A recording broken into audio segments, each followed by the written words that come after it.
for the former.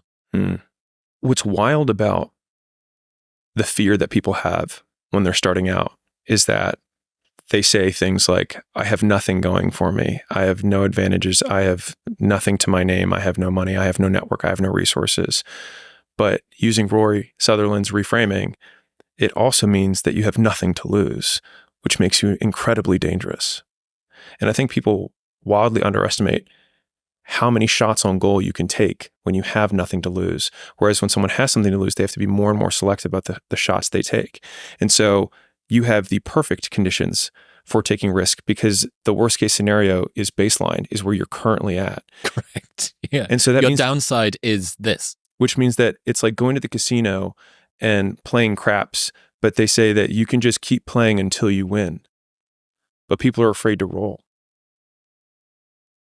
Reminder for anyone internally debating weekend plans. If you don't want to go, don't go. If they care whether you go or not, they don't care about you. And if they care about you, they don't care if you go or not.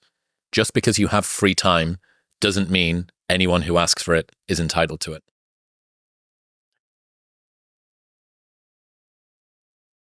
I think the second part I want to start with, which is, if you see that you have an empty calendar, most people assume that if someone asks you for that time, it's therefore theirs.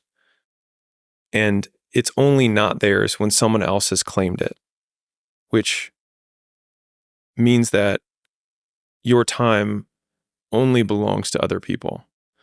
And then you're surprised by the fact that your investment of time has yielded nothing for you when you've given the only and most valuable asset that you have to everyone else, who often give a very poor return on it for you. And so in the beginning, if you don't have money, the only thing you have is time.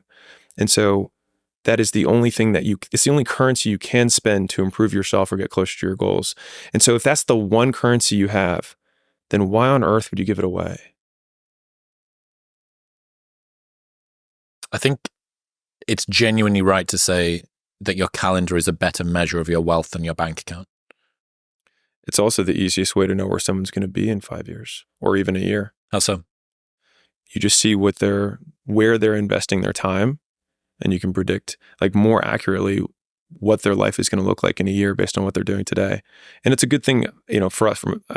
It's hard for me not to put the business stuff into it, but a reminder that the life that I'm living today is a result of the work that I did 6 and 12 months ago.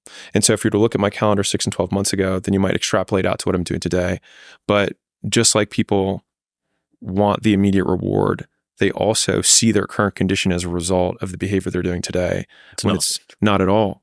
And so that's why I think having, in some ways, a very vivid imagination of, like, this is where I think the benefit of, quote, visualization comes into play. I don't see it as much as a benefit for like, oh, I have to imagine this thing to happen.